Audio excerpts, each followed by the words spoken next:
Hello and welcome to my video here. This is the 1988 Toyota 4runner. I figured I would make some videos instead of just doing pictures. It's kind of getting boring just doing pictures, especially since I'm just doing general fixing and maintenance kind of stuff right now, instead of doing fun stuff, which I will hopefully be doing eventually. Basically, right now, I need to do stuff to be able to pass inspection here to register my vehicle here in Pennsylvania. So what I'm working on today is the emergency brake. There's a couple things that are wrong with it. We have some rust. You can't have any rust into the like the cabin where like the cab basically. So rocker rust. This one's actually the better of the two. It's got a little bit in the corner. The quarter panels on this thing, there's a ton of rust. And I did hear also that the front fenders, those aren't going into the cabin, but I have heard that if there's like rust that'll catch your clothing and stuff, they can fail you for that. So I'll probably do something with the fenders too. Probably will get new fenders or just cut them a little larger, which might look a little silly with my tire size. This side I could probably do it on, it would look okay. I think the other side's worse. I also need windshield. I've got a big crack in there and some chips, and it's not legal. This tire would not pass inspection. This fender I could probably trim it larger and it would probably work. So I need to do exhaust. It's got a little bit of leaks all over. Probably would like to do a larger exhaust anyway. So that way in the future with whatever I do, it's, already bigger and can support it. Plus the loud exhaust seemed to scare the deer away. So pretty much right now though we're doing the emergency brake. So this thing has a Ford 9-inch put in it. And I never hooked up the emergency brake because I never needed it to pass inspection where I lived previously. And it's, obviously I'm not just going to buy stuff off the shelf to hook a Ford to a Toyota. So I got to make some stuff. Right now I have Ford Bronco, like 80s Bronco emergency brake cables in there. I don't be able to see them, but I've got it going across the rear from the driver's side. Comes over, and then the passenger side just runs right over to the frame here. I have them just zip tied now, but I don't know if you can see the little marks on the frame. I kind of marked where my brackets are going to go. I've already started making brackets and stuff. I just need to do a little bit more, like modifying, tidying them up. So I'll go in the garage and I will show you guys what they currently look like. Alright, so this is what I have currently for my brackets and adjuster thingy.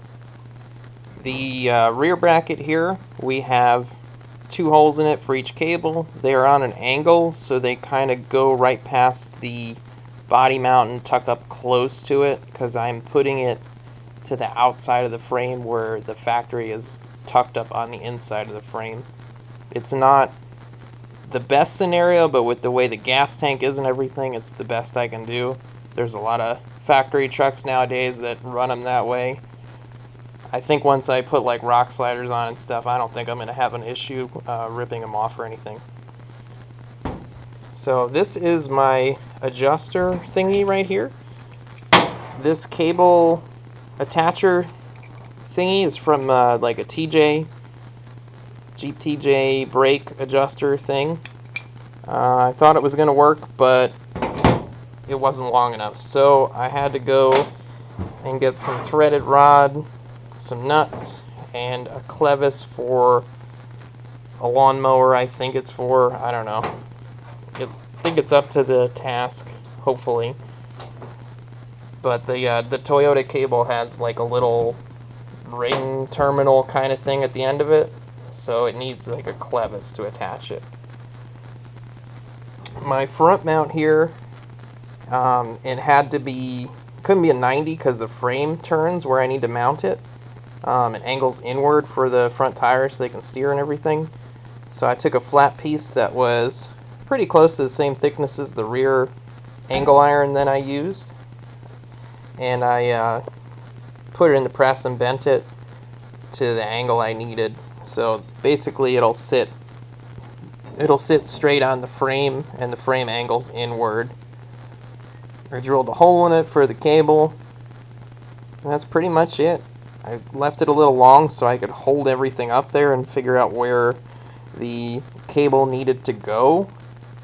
It was kind of hard to measure and figure it out. It was just easier to like clamp this rear clamp up and kind of mock everything up to get where I need to put it, so that way it wouldn't be too far out, but it wouldn't be too far in and interfere with the body brackets.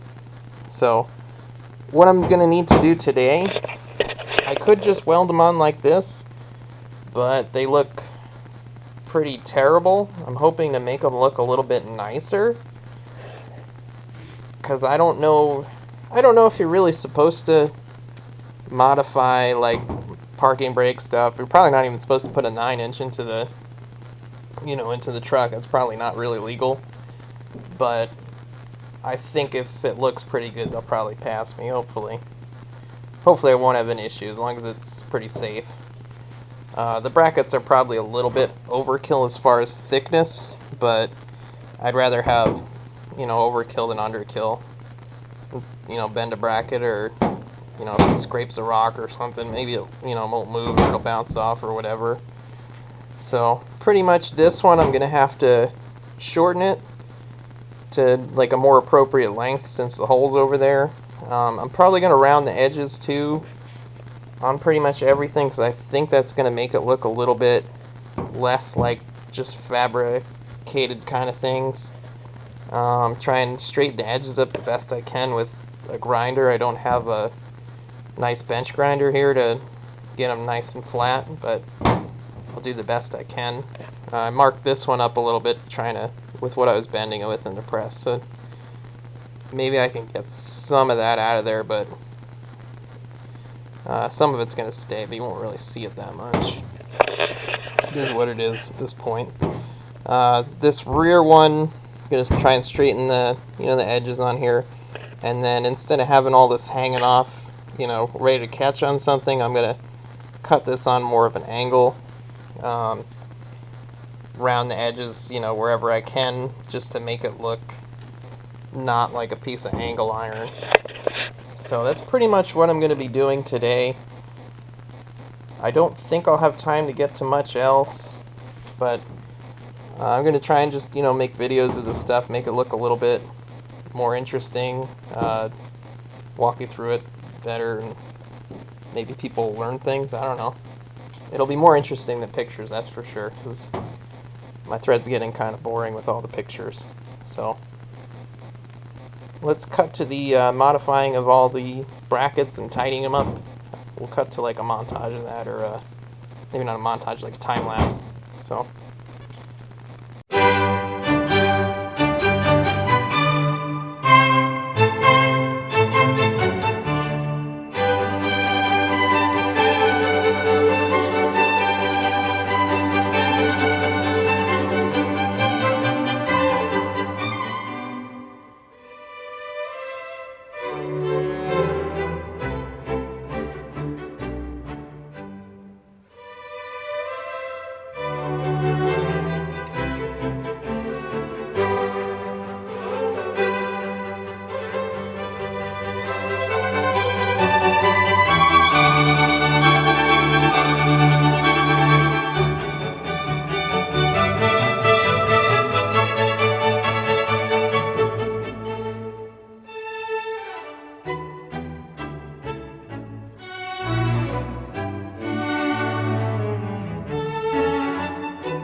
Alright, so we've shaped the brackets. So this is our rear bracket. It's shaped up a little bit better. It's not perfect, but it's a heck of a lot better than it was.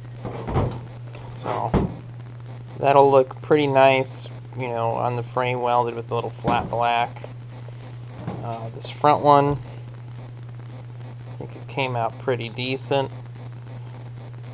So once these are welded on the frame, you get the idea. Once they're welded on the frame, I think they'll look pretty good with the little flat black. So all I gotta do now is find the time at work to weld them on.